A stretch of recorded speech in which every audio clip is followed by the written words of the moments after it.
Alors, je vous souhaite la bienvenue, je vous dis un bonjour, bienvenue aux nouveaux qui sont là et à tous les frères et sœurs qui nous visitent ce matin. Bonjour aussi à tous ceux et celles qui sont sur Zoom. Je bénis le Seigneur qui m'accorde la grâce de partager avec vous sa parole ce matin. Et comme nous avons chanté, Dieu est merveilleux. Et c'est beau de pouvoir découvrir aussi la louange de l'autre côté. J'ai un frère en Inde qui m'a envoyé la louange des petits-enfants. Il encadre un groupe de petits-enfants là-bas en Inde. C'est un frère indien. Et je suivais la louange, j'étais content, je ne comprenais rien, mais j'étais content. Parce que c'était très beau de voir des petits-enfants louer le Seigneur. Et ce matin, ça sera le thème de mon message. Louer le Seigneur, célébrer notre Dieu. Un peu comme Fernand a lu le texte de Somme tout à l'heure après le chant. Généralement, à la fin d'année, j'aime bien apporter un message dans le livre des Sommes. Ça fait déjà, je pense que c'est mon 3e message que j'apporte ici dans le livre des Sommes et toujours dans cette période de fin d'année. Si ce n'est pas quelques jours avant la nouvelle année, ça sera le premier dimanche de la nouvelle année. Pourquoi j'apporte ce message? Pourquoi j'apporte un message sur le livre des Sommes et particulièrement un message de louange, de célébration à notre Dieu? Parce que c'est pour encore nous rappeler que nous devons chaque jour de notre vie célébrer notre Seigneur. Célébrer notre Seigneur déjà pour ce qu'il est, parce qu'il est Dieu. Ses attributs, son caractère. Célébrer notre Dieu pour ses œuvres, ce qu'il fait, parce que ce que Dieu fait dans nos vies est immense. Donc, ça nous donne juste un rappel comme ça, de pouvoir, pendant que nous sommes en train de faire un bilan de la fin d'année qui est en train de se terminer, un bilan qui peut être peut-être pour les uns difficile à cause des maladies, à cause des chicanes dans la famille, à cause des difficultés financières, mais au même moment, si on observe très bien, au travers de toutes ces difficultés, on va se rendre compte que Dieu était présent et Dieu nous a soutenus. Et c'est important. Souvent, on est prompt à regarder beaucoup plus ce qui ne va pas, au lieu aussi de s'arrêter et regarder ce que Dieu a fait. Parce que quand on s'arrête, on regarde ce que Dieu a fait, ça encourage notre cœur. Ça nous donne de l'assurance à avancer face à la difficulté. Parce qu'on a toujours cette assurance-là que Dieu est présent, même au travers des difficultés qu'on peut passer. Mais aussi, quand nous voyons des bienfaits de Dieu dans nos vies et nous célébrons le Seigneur, ça garde nos cœurs attachés au Seigneur. Ça nous donne de demeurer dans la dépendance à notre Dieu. Et ça, c'est important. Et justement, pour aborder cette question ce matin, nous allons lire le psaume 145 de David. David, comme vous le savez très bien, était le grand roi d'Israël. Mais, bien qu'étant ce grand roi d'Israël, dont l'autorité, la puissance et la richesse de son royaume étaient visible et se faisait parler dans son environnement, il célébrait le Seigneur. Parce qu'il savait une chose. Il savait qu'il était le roi devant les hommes, mais le véritable roi d'Israël était l'Éternel. L'Éternel qui l'a intronisé au travers de Samuel. Et quand on va lire les psaumes de David, on va se rendre compte d'une chose intéressante, c'est que au travers de ce psaume, on voit le cœur d'un homme qui dépend de Dieu, qui ne s'appuie pas sur son pouvoir, qui ne s'appuie pas sur sa richesse, qui ne s'appuie pas sur sa royauté, mais qui s'appuie sur l'Éternel. Et au travers des psaumes de David, David exprime avec sincérité l'attitude de son cœur, ses peurs, sa vulnérabilité, la recherche du secours de l'Éternel, ses souffrances, mais aussi ses joies. Donc, ce matin, nous allons, au travers de ce psaume, le psaume 145, célébrer notre Seigneur, louer notre Seigneur avec ce psaume de David.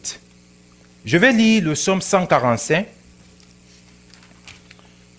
du verset, je vais lire tout le psaume 145. Louange de David. Je t'exalterai, ô mon Dieu, mon roi. Je bénirai ton nom à toujours et à perpétuité. Chaque jour, je te bénirai et je célébrerai ton nom à toujours et à perpétuité. L'Éternel est grand et très digne de louange, et sa grandeur est insondable. Que chaque génération célèbre tes œuvres et publie tes hauts faits. Je dirai la splendeur glorieuse de ta majesté. Je chanterai tes merveilles. On parlera de ta puissance redoutable et je raconterai ta grandeur. Qu'on proclame le souvenir de ton immense bonté et qu'on célèbre ta justice. L'Éternel est miséricordieux et compatissant, lent à la colère et plein de bonté. L'Éternel est bon envers tous et ses compassions s'étendent sur toutes ses œuvres. Toutes tes œuvres te louent, ô Éternel, et tes fidèles te béniront. Ils diront la gloire de ton règne, et ils proclameront ta puissance. Pour faire connaître au Fils de l'homme ta puissance et la splendeur glorieuse de ton règne. Ton règne est un règne de tous les siècles, et ta domination subsiste dans tous les âges. L'Éternel soutient tous ceux qui tombent, et il regresse tous ceux qui sont courbés. Les yeux de tous espèrent en toi, et tu leur donnes la nourriture en son temps. Tu ouvres ta main, et tu rassasies à souhait tout ce qui a vie. L'Éternel est juste dans ses voies, et miséricordieux dans toutes ses œuvres. L'Éternel est près de tous ceux qui l'invoquent, de tous ceux qui l'invoquent avec sincérité. L'Éternel accomplit les désirs de ceux qui le craignent. Il entend leurs cris et il les sauve. L'Éternel garde tous ceux qui l'aiment et il détruit tous les méchants. Que ma bouche publie la louange de l'Éternel et que toute chair bénisse son saint nom à toujours et à perpétuité. Amen. Prions le Seigneur. Notre Seigneur, nous te rendons toute la gloire et l'honneur. Nous célébrons ton nom. Ma prière ce matin, Seigneur, c'est qu'au travers de ce message, que tu donnes à nos cœurs de toujours se rappeler que nous devons te célébrer pour ce que tu es, car tu es Dieu. Et il n'y a point de Dieu comme toi. Pour ce que tu fais, tu nous accordes chaque jour tes grâces. Seigneur, nous allons les parcourir au travers de ce message encore. Mais ce n'est qu'une infime vue de ce que tu fais. Merci notre Seigneur. Dispose nos cœurs à laisser ta parole encore nous saisir ce matin. Et que toute la gloire et l'honneur te soient rendus au nom de Jésus. Amen. Alors quand on parcourt tout ce psaume, on se rend compte d'une chose qui est fondamentale. C'est que David ne loue pas le Seigneur. La louange de David, je veux dire, au Seigneur n'est pas une louange émotive. C'est une louange réfléchie. Une louange qui est fondée sur ce qu'il sait de Dieu et sur ce que Dieu fait. Ce ne sont pas des émotions. Parce que souvent, on peut être émotif. On fait des choses parce qu'il faut faire. Mais quand on fait des choses parce qu'on réfléchit et qu'on a la conviction, ces choses-là sont des choses qui demeurent. Et malgré les turpitudes qu'on peut traverser, parce que David, avec cette conviction qui naissait, parce que la conviction ne naît pas de nulle part, la conviction naît de la connaissance de la parole de Dieu. La connaissance de la parole de Dieu se transforme en conviction dans notre cœur et ça nous donne de demeurer inébranlables, même quand nous traversons par des moments difficiles. David, qui loue le Seigneur, est passé par plusieurs turpitudes dans sa vie, mais son cœur a toujours été attaché au Seigneur. Pourquoi? Parce qu'il était convaincu du Dieu dont il croyait, le Dieu de ses ancêtres, le véritable Dieu, Yahweh, l'Éternel. Alors, ce matin, nous allons commencer le premier point de notre message par louer Dieu pour ce qu'il est. Verset 3, verset 5, verset 6, je lis, « L'Éternel est grand et très digne de louange, et sa grandeur est insondable. » Le verset 5, « Je dirai la splendeur glorieuse de ta majesté. Je chanterai tes merveilles. » Verset 6, « On parlera de ta puissance redoutable et je raconterai ta grandeur. » La grandeur de Dieu se voit dans la création. Quand on contemple la création, on réalise combien Dieu est grand. La grandeur de Dieu se voit dans le fait que Dieu seul a été capable de pouvoir créer tout l'univers et tout ce qui s'y trouve à partir de rien. Il a dit et la chose s'est accomplie. La grandeur de Dieu nous donne simplement de réaliser que il n'y a que Dieu qui est capable de faire des choses extraordinaires dont l'intelligence humaine ne peut comprendre. Quand on voit les miracles qui sont accomplis, même jusqu'à aujourd'hui, il n'y a que Dieu qui peut les faire. Donc, il y a de quoi David pouvait dire « L'Éternel est grand ». Le psaume 33, 6, 7 dit « L'Éternel a parlé.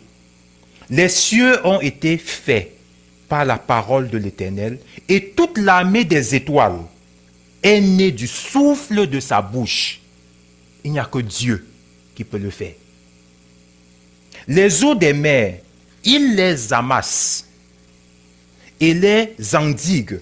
Il tient l'océan comme un réservoir. Quand on va un peu à la mer, à la plage, on regarde l'étendue d'eau à distance, on se rend compte, on a l'impression que c'est infini. Pourquoi l'eau ne nous envahit pas? Ce n'est que Dieu qui contrôle, c'est Dieu qui dispose, c'est Dieu qui a voulu et qui a placé les limites. Il n'y a que Dieu qui peut faire ça. La grandeur de Dieu se voit dans son autorité sur la création. Quand Dieu dit, la chose s'accomplit. C'est incontestable parce que Dieu a dit. Dieu est souverain. Donc il y a de quoi célébrer Dieu pour sa grandeur, son autorité, sa toute-puissance. Notre Dieu est grand. Je dirai la splendeur glorieuse de sa majesté et je chanterai tes merveilles. Ésaïe 40, verset 28. Ne le sais-tu pas? Ne l'as-tu pas appris? C'est le Dieu d'éternité. L'Éternel qui a créé les extrémités de la terre. Il ne se fatigue point. Il ne se lasse point. On ne peut sonder son intelligence. Amen. Romains 1, verset 20. En effet, les perfections invisibles de Dieu, sa puissance éternelle et sa divinité se voient comme à l'œil depuis la création, du monde. Quand on les considère dans ces ouvrages, ils sont donc inexcusables. Donc, quand on regarde la grandeur de Dieu, c'est palpable, c'est visible dans la création. Il suffit juste d'être attentionné, de contempler, c'est-à-dire d'observer avec attention. Et on verra combien notre Dieu est grand. Et on bénira notre Seigneur pour sa grandeur. Verset 7. Qu'on proclame le souvenir de ton immense bonté et qu'on célèbre ta justice. L'Éternel est plein de grâce et de compassion. Le Dieu grand, nous qui sommes petits, finis, le Dieu qui est infini, manifeste envers nous sa bonté, sa compassion, sa miséricorde. L'Éternel est plein de grâce et de compassion, lent à la colère et riche en amour. L'Éternel est bon, verset 9. L'Éternel est bon envers tous et ses compassions s'étendent sur toutes ses œuvres. Le verset 8 rappelle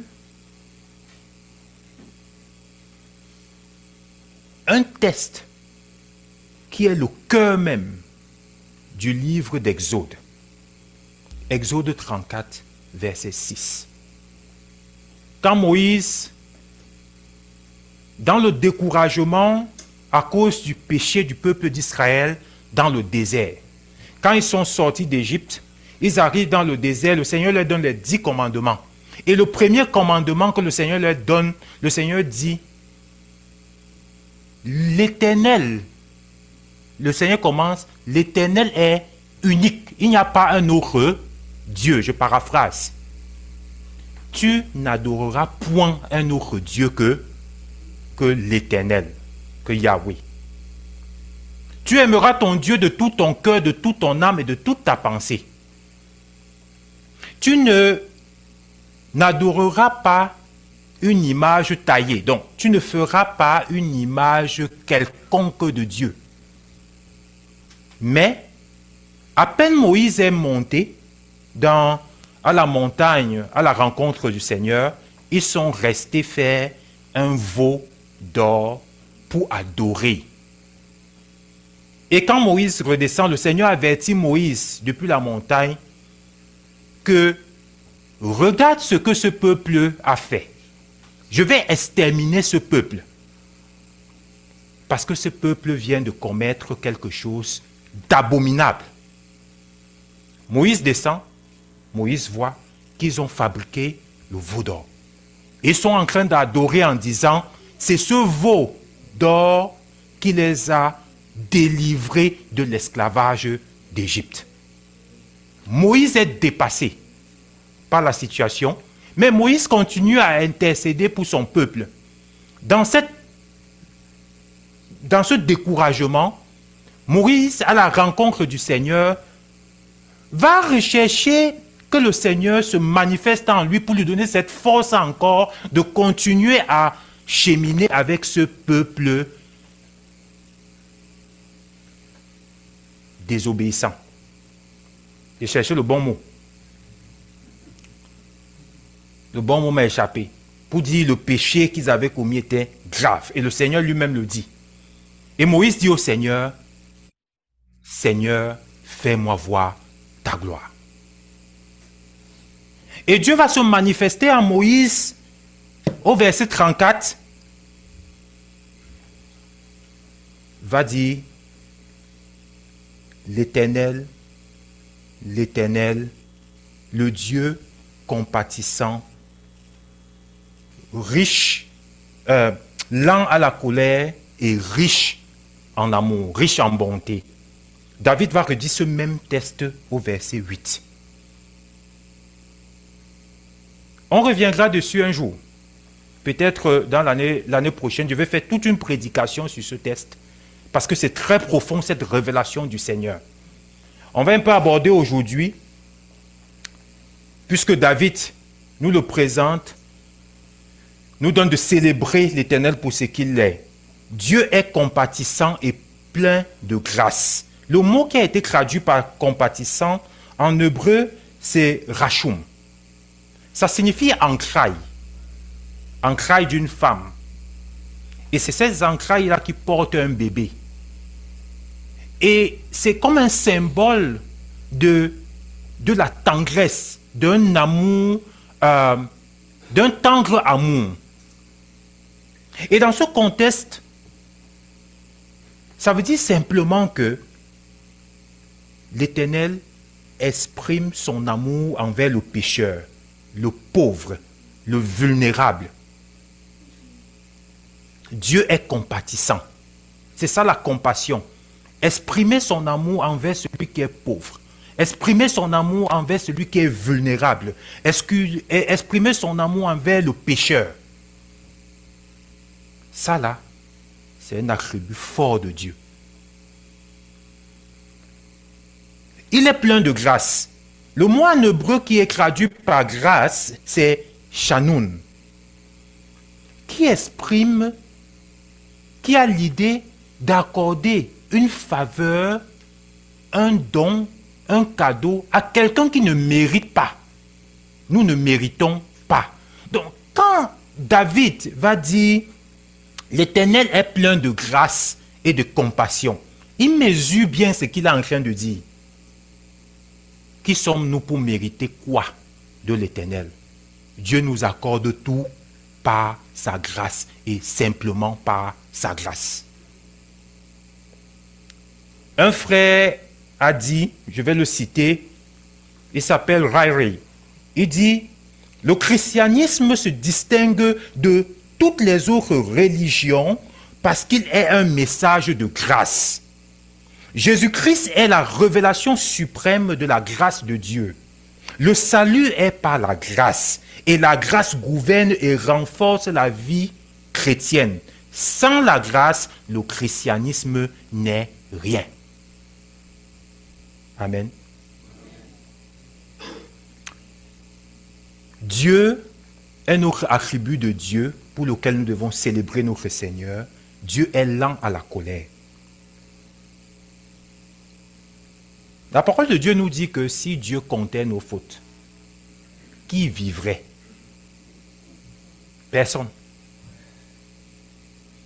Mais Dieu est lent à la colère. Pourquoi Dieu est lent à la colère? Parce que Dieu ne désire pas la mort du pécheur. Mais au contraire, il désire que le pécheur puisse se repentir et qu'il vive. C'est ça le désir profond de Dieu. Donc, quel que soit ce que nous faisons comme péché aux yeux de Dieu, la désobéissance, nous pouvons en compter. Dieu, dans sa grâce, sa compassion et le fait qu'il est lent à la colère, continue à nous manifester ses bienfaits et ses bontés. Est-ce que ce n'est pas beau? Est-ce que ce n'est pas digne de célébrer notre Dieu?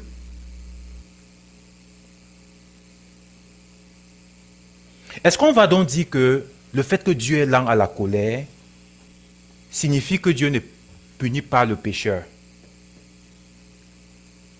Non. Pierre va nous dire quelque chose. Pierre 2, versets 3, 9 à 10. Je le lis et je l'ai même déjà dit. Le Seigneur n'est pas en retard dans l'accomplissement de sa promesse comme certains se l'imaginent. Il fait simplement preuve de patience à votre égard, car il ne veut pas qu'un seul périsse. Il voudrait au contraire que tous parviennent à se convertir. Mais, le jour du Seigneur viendra comme un voleur. Ce jour-là, le ciel disparaîtra dans un fracas terrifiant. Les astres embrasés se dégraderont et la terre se trouvera jugée avec tout ce qui a été fait sur elle. Dieu prend son temps, mais Dieu va juger les vivants et les morts. Nous verrons plus loin comment éviter ou bien comment, le mot m'échappe, disons comment éviter le jugement de Dieu. Dieu est riche en amour.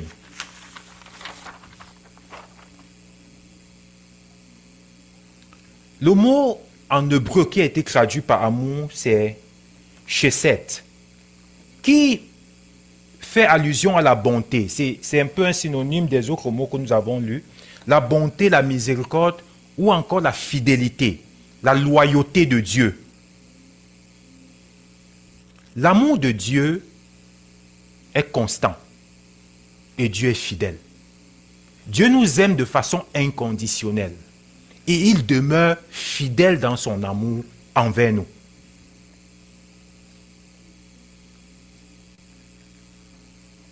Et il y a une chose qu'il faut noter, ce n'est pas parce que nous méritons cet amour. C'est encore cet attribut de Dieu, par sa pure grâce, qui lui donne de manifester l'amour envers nous. Parce que s'il regardait seulement à notre attitude, souvent nous lisons l'Ancien Testament, nous voyons le comportement du peuple d'Israël, on a souvent l'impression de penser que c'était eux. Mais quand on essaie de regarder ce comportement du peuple d'Israël, on réalise en fait que ce n'est qu'un type de nous. C'est-à-dire que ce n'est qu'une image de nous. Ce n'est qu'une image de notre propre cœur. À peine le Seigneur nous dit quelque chose, on se retrouve en train de désobéir au Seigneur. Personne ici ne peut dire qu'il n'a pas encore fait ça. C'est une réalité. Mais Dieu manifeste toujours son amour envers nous. Parce qu'il est plein d'amour. Il est fidèle dans ses promesses. Et cette promesse-là, il a accompli. Quand Dieu dit, il fait. Quand Dieu dit, je vais sauver l'homme. Depuis le jardin d'Éden, Dieu promet. Après la chute d'Adam et Ève, Dieu promet qu'il va sauver l'homme. Il dit, la sémence de la femme, ou bien encore la descendante de la femme, disant ainsi à Satan, la sémence ou encore la descendante de la femme t'écrasera la tête. Et toi, tu lui mordras le talon. Une façon de dire, je vais te détruire, je vais t'anéantir, je vais te vaincre. Tu n'auras plus de pouvoir. Et Dieu l'a accompli. Pourquoi? À cause de son grand amour. Il a mis tout en place pour que Satan soit vaincu, pour que la mort soit vaincue, afin que nous puissions être sauvés.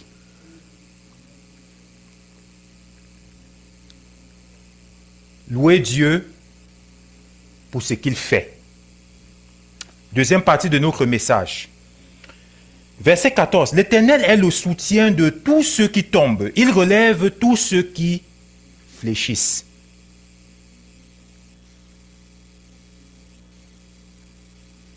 Dieu pardonne le pécheur et il le restaure. Nous pouvons le témoigner chacun de nous chaque jour dans notre vie. Malgré ce que nous faisons, quand nous venons auprès du Seigneur, il est toujours fidèle et juste pour nous pardonner. Il nous restaure, c'est-à-dire il l'extirpe, il enlève de nos cœurs la culpabilité du péché. La parole de Dieu dit dans Jean 1, verset 1 à 9. Si nous confessons nos péchés, il est fidèle et juste pour nous les pardonner et pour nous purifier de toute iniquité. Et David a expérimenté cela. David a touché le fond. Et Dieu l'a pardonné. Dieu a fait une alliance avec David, malgré le péché de David, que le roi éternel viendra de sa descendance.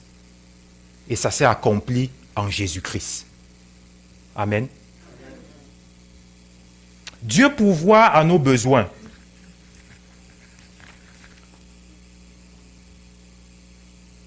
Les regards de tous sont tournés vers toi. Tous attendent que tu donnes à chacun sa nourriture au moment voulu. Tu ouvres ta main et tu combles les désirs de tout ce qui vit. Ça, c'est encore des actes de célébration de notre Dieu. Vous savez, quand on a l'habitude d'aller au magasin, on prend la carte de crédit, on paye, on sort avec ce qu'on veut. On a l'impression que tout est acquis. Mais on peut acheter à manger. On arrive à la maison, on prépare, on n'a pas l'appétit pour manger. Manger et sentir même le goût de ce qu'on mange, c'est encore une grâce de Dieu.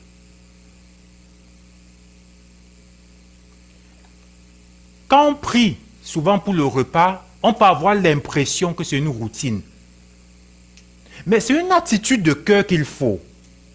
Parce que ça nous donne de dépendre du Seigneur. Ça nous donne de savoir que Seigneur, c'est ta grâce qui permet que sur cette table, même si j'ai la carte de crédit, c'est ta grâce qui permet que je puisse avoir ce repas sur cette table-ci. Autant de choses qui nous donnent de célébrer notre Dieu, de dire merci à Dieu.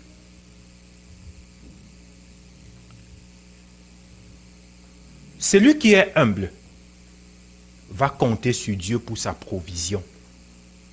Ne va pas compter sur ses capacités. Parce que même encore ces capacités-là, c'est Dieu qui te donne de travailler. Tu peux te lever le matin, tu n'as plus la force de descendre de ton lit. C'est des faits, c'est des réalités. Tout n'est que grâce de Dieu.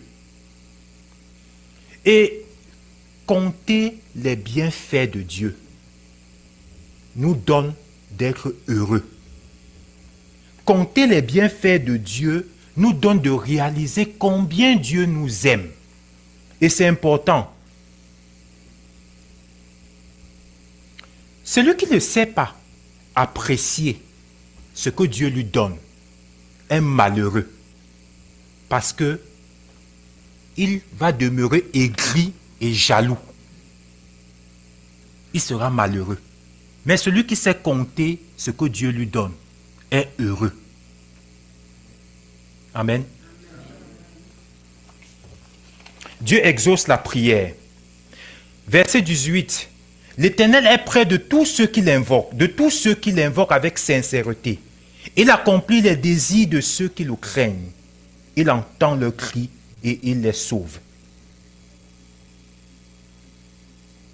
Dieu, toujours dans sa grâce, à cause de sa grâce et sa bonté, chaque jour de nos vies, écoute nos prières. Et David pouvait célébrer le Seigneur pour cela. Parce que Dieu ne l'a pas abandonné. Et Dieu ne nous abandonne pas. Quelle que soit la difficulté que tu traverses, fais confiance à Dieu. Dieu est présent. Dieu ne t'abandonnera pas. Louer Dieu pour sa justice. C'est important. La justice de Dieu, c'est quelque chose de capital. Verset 17-20. L'Éternel est juste dans tous ses desseins. Il est plein d'amour dans tout ce qu'il fait. L'Éternel garde tous ceux qui l'aiment, mais il détruira tous les méchants. On a souvent tendance à se focaliser uniquement sur le grand amour de Dieu. On ne s'arrête pas pour regarder la justice de Dieu. Et la justice de Dieu signifie simplement que Dieu condamne le pécheur. Dieu condamne le pécheur. Pour bien comprendre la justice de Dieu, il faut s'arrêter et comprendre ce que c'est que le péché. En fait, le péché, si on veut mettre ça simplement, c'est toute pensée ou acte de désobéissance au Seigneur. Tout ce qu'on peut faire qui est contre la volonté de Dieu. Et cette volonté de Dieu, nous le connaissons dans sa parole. Le péché a été greffé dans l'être humain à cause de nos premiers parents, Adam et Ève, qui ont péché dans le jardin. Et dès lors, nous naissons tous pécheurs. Et le péché a apporté la condamnation de Dieu. Parce que Dieu a dit, celui qui pêche mourra. Mais au même moment, pendant que le péché apporte la condamnation, Dieu va déployer un plan, comme j'ai dit plus haut. Quand on parcourt toute la Bible, Dieu met de façon progressive ce plan en jeu pour pouvoir accomplir sa propre justice. Parce qu'il doit accomplir sa parole. Et il sait que personne, aucun homme ne peut mourir à la place d'un autre homme. Il faut quelqu'un de sans péché. Et cette personne de sans péché, ce n'est que Dieu lui-même. Et c'est pourquoi Dieu s'incarne en Jésus-Christ, qui est vrai homme et vrai Dieu, sans péché, pour venir sur la terre accomplir la justice de Dieu, c'est-à-dire mourir à la croix, à la place des pécheurs que nous étions, afin que quiconque croit soit pardonné.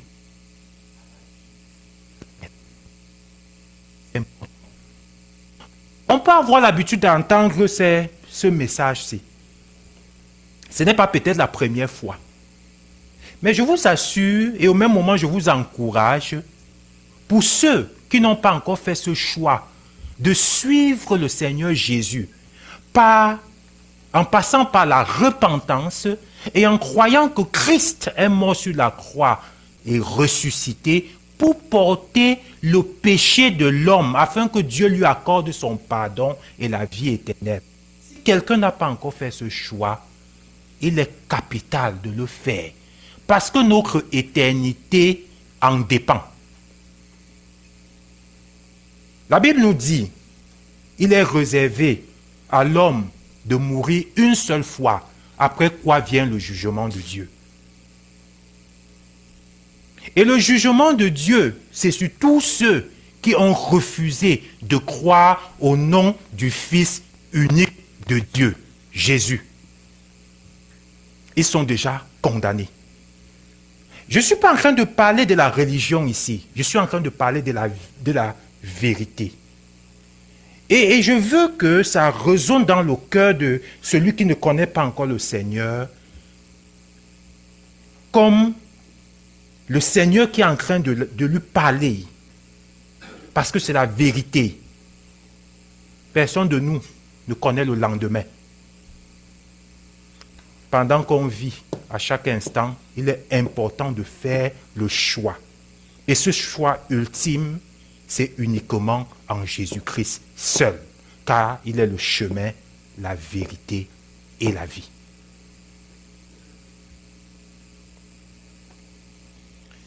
Jean 20, verset 31. Avant Jean 20, verset 31, je vais lire Romains 5, verset 8 à 11. Mais Dieu a envoyé son Fils Jésus pour prendre sur lui cette conséquence.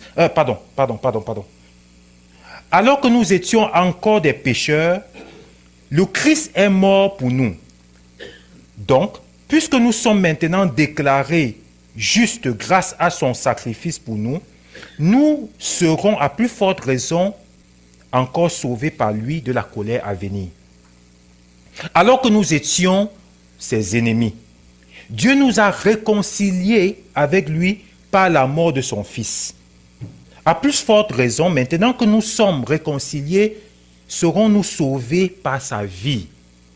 Mieux encore, nous plaçons désormais notre fierté en Dieu par notre Seigneur Jésus-Christ qui nous a obtenu la réconciliation. Romains 5, 8 à 11. Amen. Jean 20 va dire ceci. Jean 20, verset 31, c'est merveilleux. Ces choses ont été écrites quand Jean est en train de conclure.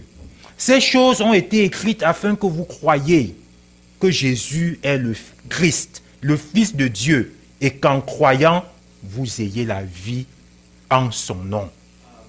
Amen.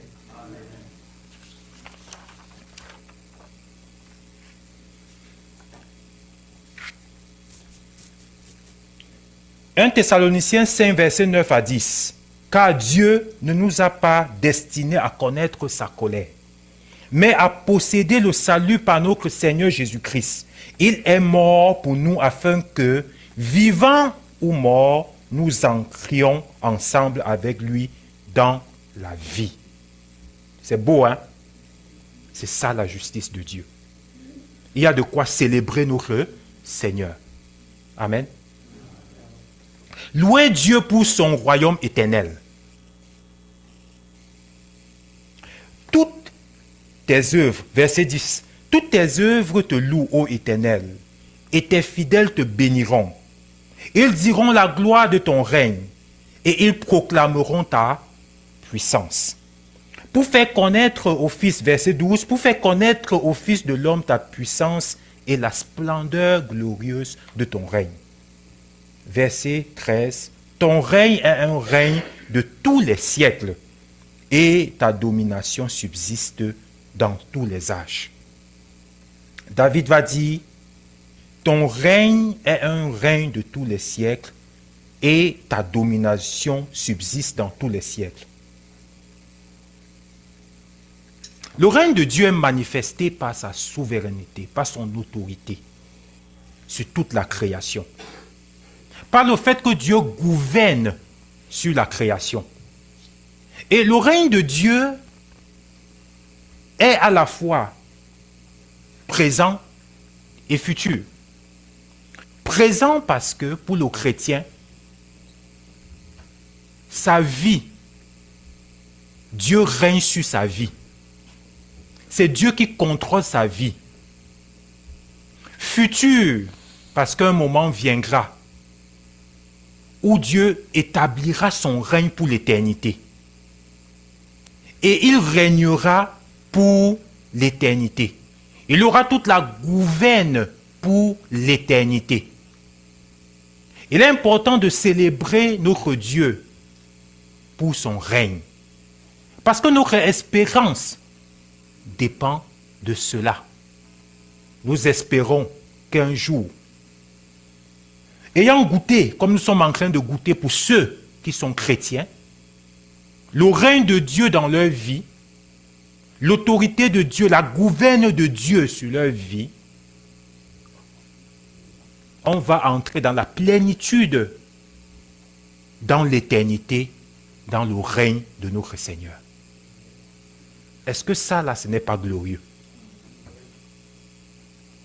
Verset 21, pour terminer. Je proclamerai ta louange, ô Éternel. Toute créature te louera, toi le Dieu saint, jusque dans l'éternité. Je vais terminer mon message avec quelques paroles. Certainement, vous allez le connaître. J'aimerais que nous le répétons ensemble. Vous allez participer à ma prédication ce matin. Nous allons répéter ensemble. Louez Dieu de qui découlent toutes les bénédictions. Louez-le toutes les créatures ici-bas. Louez là-haut, vous armées célestes. Louez le Père, le Fils et le Saint-Esprit. Amen.